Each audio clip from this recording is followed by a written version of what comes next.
Saudara-saudari yang dikasihi Tuhan, kita berjumpa dalam acara Mendekat Kasih Tuhan, bersumber pada 1001 renungan inspiratif karya Romo Frans Sales SCY, dan sebagai renungan singkat bagi saudara-saudari yang menderita sakit, baik yang dirawat di rumah sakit maupun di rumah sendiri, dirawat bersama keluarga. Dengan saya, Romo Valentinus Teja Antara SCY dari komunitas SCY Teluk Betung, Lampung. Pada hari ini kita ingin merenungkan tema mendidik kepekaan hati. Ada seorang yang begitu peduli terhadap sesamanya yang menderita. Waktu terjadi gempa bumi di Bengkulu tanggal 12 September 2007 yang lalu, ia memecah celengannya. Ketika ditanya oleh ibunya untuk apa ia memecahkan celengannya, anak itu mengatakan bahwa ia ingin menyumbang untuk sesamanya. Banyak korban gempa yang membutuhkan pertolongan, jadi ia ingin membagikan apa yang dimilikinya untuk sesamanya.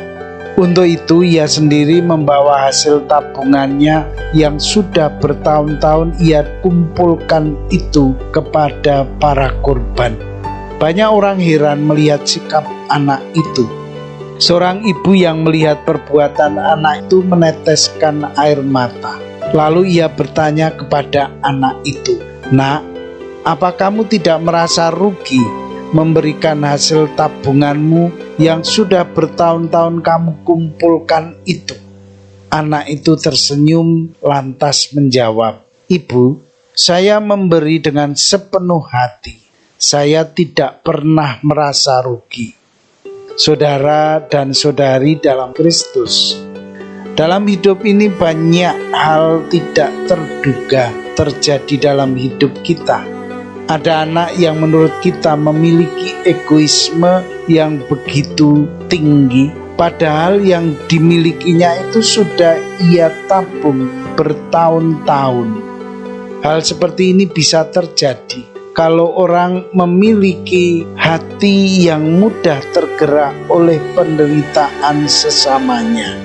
Dalam hidup kita berjumpa dengan banyak orang yang mengalami kesulitan. Mereka akan tetap tidak mendapat bantuan kalau tidak ada orang yang tergerak hatinya untuk membantu. Siapa yang mesti membantu?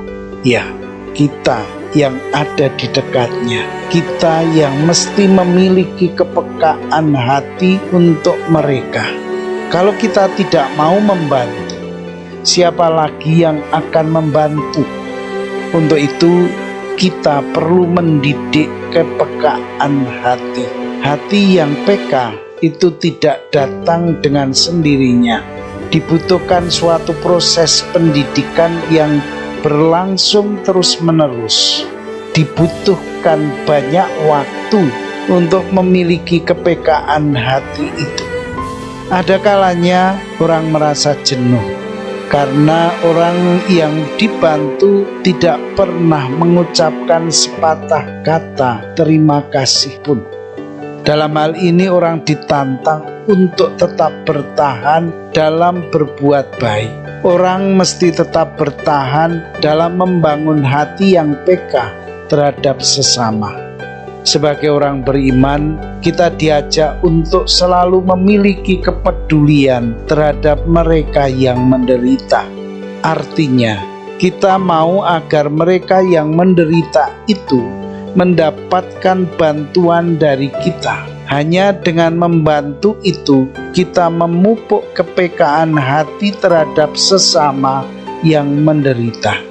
Mari kita berusaha untuk selalu tetap setia pada komitmen kita untuk membantu sesama yang menderita.